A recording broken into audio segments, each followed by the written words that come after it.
despite being surrounded by so many people, we still lack that feeling of belonging to somebody, being accepted by somebody, being loved by somebody. How should we deal with that discontent and loneliness? On one level, many questions are aimed towards, how can I be free from this and that? Another level, you are asking, how can I bind myself to something or somebody? You must decide. What is the highest value in your life, freedom or bondage? Please, I would like to hear that word, Oh, freedom! But if you are free, you feel lost. If you go into the mountains and you're totally free, that is, nobody around, nothing around, you're just in the empty space of the mountains, you don't feel free, you think you're lost. So to handle freedom, it needs a certain clarity and strength. Most people cannot handle freedom. They are always trying to bind themselves, but only talking, mouthing freedom all the time. If you really set them free, they will suffer immensely. So this is an evolutionary issue. In the sense, human beings are right now like this. A caged bird, if you keep a bird caged for a long period of time and then one day you took off the door of the cage, still the bird won't fly. From inside it'll protest that it's not free, but it'll not fly. Human condition is just that. For all other creatures, nature has drawn two lines within which they have to live and die, and that's what they do. But only for human beings, there's only bottom line, there's no top line, and that's what they're suffering. If their life was also fixed, like every other creature's life, they wouldn't be stressed, they wouldn't be anxious, they wouldn't be struggling how to handle their own intelligence. And that is what you're seeking unknowingly. You may seek it in the form of relationships, you may seek it in the form of profession, you may seek it in the form of nationality, ethnicity, community, God, heaven, hell, all you're trying to do is draw an artificial line which does not exist. Because freedom needs courage. Freedom needs a certain madness. If you're very sane, you cannot be free because you will go between the two lines of logic. To be free, it takes a lot of strength. That if you… First of all, what needs to happen if you want to be free is, do you understand that all human experience has a chemical basis to it? Hello? What you call as joy is one kind of chemistry, misery is another kind of chemistry, stress is one kind of chemistry, anxiety another kind of chemistry, agony one kind of chemistry, ecstasy another kind of chemistry, at least ecstasy you know it's another kind of chemistry. I hear. So, your experience of life has a chemical basis to it. This is the most superficial way of looking at it. There are other dimensions to it, but for your understanding. Or in other words, what you call as myself right now, you're a chemical soup. The question is only, are you a great soup or a lousy soup? Yes or no? Right now, if you have a chemistry of blissfulness, if you close your eyes, it's fantastic, if you open your eyes, it's fantastic, if somebody is here, it's fantastic, nobody is here, it's very fantastic. Yes or no? But you have a lousy chemistry. If you look at them, if they smile at you, it's nice, not fantastic. If they look at you like this, suddenly it's a problem. If these people are happening just the way you want, your chemistry is reasonably balanced. If they do something that you don't like, boom, it goes somewhere else. So essentially, you have not looked at this mechanism, what is the basis of this, how it functions, how I can make it function at its highest level. Right now, let's say you really blissed out like me. Do you care who is around, who is not around? If they're around, it's fantastic. They're gone, fantastic. Because your experience of life is no more determined by what you have and what you don't have, whether it's people or things or food or this or that. It is not determined by that. Once your way of being is not determined by anything outside of you, then there is no such thing as loneliness. But you will enjoy your aloneness because whether you like it or you don't like it, at this young age, it's a little difficult to understand this, whether you like it or you don't like it, within this body you're always alone, isn't it? Whether you do interaction or intercourse or whatever, still you're alone in this body, yes or no? Hello? If you don't learn how to handle this aloneness, you have not learned anything about life. This is the most beautiful thing.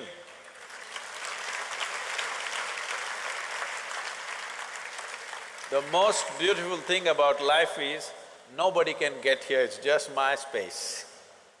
Yes or no? Isn't this the most beautiful thing? Nobody can invade me. They can capture me, they can torture me, they can do so many things, but they cannot invade me because I have a space which is just my own. Isn't this the most wonderful aspect of your life? Don't suffer that. That is the most beautiful thing. Oh, but you want to pine little romantically and enjoy that, what? What are those songs, popular songs? Pining for somebody. Without you, I cannot exist. Most of the songs are that way nowadays. Sing one song, no? Older ones, older I'm ones. horrible at singing. Huh? I'm horrible at Just singing. tell me the words, I will sing. I think Say it on the microphone. हम तेरे बिना अब रह नहीं सकते, तेरे बिना क्या वजूद मेरा। You saying it to me? Okay, I got it. Sri Ram is a singer. Sri Ram, that song, what is saying? हम तेरे बिन अब रह नहीं सकते, तेरे बिना क्या वजूद मेरा। See, all the boys must learn songs like this, otherwise you can't floor the girls. But the girls should understand, the guy has a need and he's doing this, it's not really true, but let's enjoy the game right now. Because what we do is just a certain… it's a certain game, life is, because it comes to an end. But the important thing is, how are you within yourself? If you are here in such a way that you are only driven by your needs, you will live a very meager life. But if you can sit here without any need, but you will do whatever is needed, then you will live a magnificent life. It's my wish and my blessing. Every one of you must have a fantastic life. Make it happen for yourself.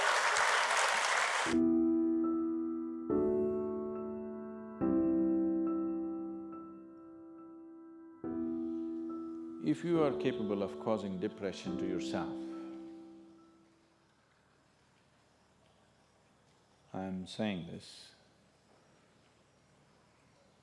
not without any concern for your illness or not due to lack of compassion, because that is the nature of what's happening to you. If you are causing depression to yourself, you are able to generate substantial amount of intense emotions and thoughts, but in the wrong direction. If you don't have very strong emotions, very intense thoughts about something, you cannot get depressed. It is just that you are generating thoughts and emotion which work against you, not for you. So you are strong enough to cause depression to yourself because for you to cause a mental illness for yourself, unless you're pathologically ill, which is just a small number of people. Rest are all self-created. Most of them are self-created. A few are pathologically ill, they cannot help it. It just comes from within because of genetic and other factors. Almost everybody here, if we train them towards a certain kind of thought process and emotion and push them a little bit with the outside situations, almost everybody will go lose their mental balance. They will become clinically ill. They can be driven to madness, I'm saying, because the line between sanity and insanity is very thin. People keep pushing it. You get angry, you're pushing the line. It's a thin line. In fact, when you get angry, you know you're pushing the line. That's why the expression, "I was mad at somebody." You're not mad at somebody, you're just going mad. You cannot be mad at somebody. You're just pushing your sanity, the boundaries of sanity, and moving into insanity for a certain period of time and coming back. You do one thing every day, you try this. 10 minutes a day, try intense anger on somebody. What? You will see in 3 months' time, you will be clinically there. Yes. Just try it if you want. Because if you keep pushing the line, you go mad and you come back, you go mad and you come back, one day you're not able to come back, that's all. One day you're not able to turn back, then you're clinically ill. You must understand, even if you got angry for a moment, you're already ill. Maybe you don't get the certificate of diagnosis. They don't slap a certificate on you that you're gone, but you are going, isn't it? You think it's your right to throw tantrums, you think it's your right to get angry with people, you think it's your privilege to be depressed so that you'll get attention from somebody. You keep playing this, one day you will not be able to turn back. Keep crossing the line every day, one day you will see you cannot cross back. That day, you need a doctor. Till then, everybody needed a respite from you, but the day you can't cross back, they get the respite because now they can catch you and give you to a doctor. Otherwise, you're temporarily going mad every day, many times a day. They cannot even send you to an asylum, they have to bear with you, your family, your friends, your people around you. If you get at least truly clinically ill, we can hand you over. There's one temple in Tamil Nadu, you know, where they chain you and keep you. Where there's no hospital, no psychological for ailments, there's no hospital, there is a temple that somebody created which is supposed to push people back into sanity. So, families just take them and leave them there, they're shackled and left in the temple. You give them some money, they'll feed you, and you're just there like an animal, tied up. I think if hospitals were run like this, a lot of people wouldn't go crazy. They would maintain their sanity. Right now it's too deluxe. If you make hospital extremely comfortable, it'll become an incentive to become sick. And you have incentives in your life to become ill, right from your childhood. You got the maximum attention only when you fell ill. When you are happy, they screamed at you. When you squealed in joy, they screamed back at you, adults. You… then boo-boo, boo-boo, boo-boo, boo-boo. When you are a child, physical illness is good because you'll get attention from your mother and father and everybody around you, and you don't have to go to school on that day. So if you learn the art of falling physically ill. But once you get married, you learn the art of becoming mentally ill. Because if you want to get attention, you go sit in a corner, act depressed, people will pay attention to you. So, you keep playing this game, one day you're not able to cross the line back. That day, you're clinically ill. Unfortunately, in many ways, not just in the way that I said now, in many different ways, I would say 70% of illnesses on the planet, all kinds, are self-created. Even if you get an infection, there is a way. If you keep yourself in a certain way, physically and mentally, the virus and the bacteria will not work the same way as it works upon somebody else. If you set yourself like this, no matter what's happening, anyway, I have to go and do this, this and this. There's no break from that. The last 29 years, I have not been able to cancel one program because I'm running temperature, I got a cold, I got this, I got that. It doesn't matter what's happening, what you have to do, you anyway have to do. You can't turn back on that. Either out of your commitment or you have a boss like that. One way or the other, if it happens, then you will see, you will not at all fall sick so often. Because if you have temperature, you still have to go. If it's summer, you still go, right? Now, a lot of people don't go. It's a little hot outside, they don't go and work. Little cold outside, they don't go and work. A little raining, they won't go and work. A snowflake, they will not go and work. This is just weather. So for every change in weather, if you have the comfort of covering yourself in a blanket and lying down, once you create that, your body will learn to fall sick as often as possible. If you just keep it this way, it doesn't matter what it is, anyway I have to go and do what I have to do, you will see your body will just bounce back as quickly as possible, even if it gets the worst kind of infections. So, you just have to set the necessary conditions for health, necessary incentives for health, both for yourself and your children if you have them. Do not set incentives for sickness. The child is sick, observe him from a distance, never go cuddle him.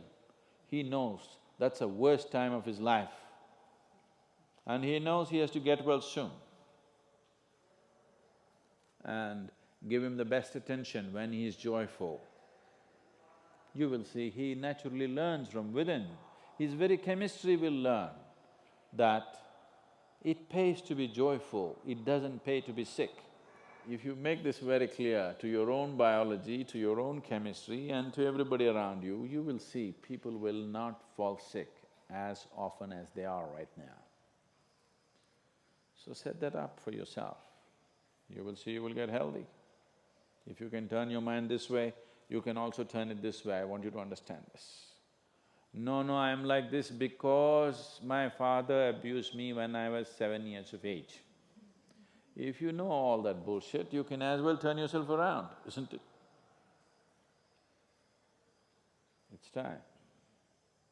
You must understand, mentally, physiologically, chemically, energy-wise, you must clearly understand it doesn't pay to be sick, unhappy, depressed. It doesn't pay.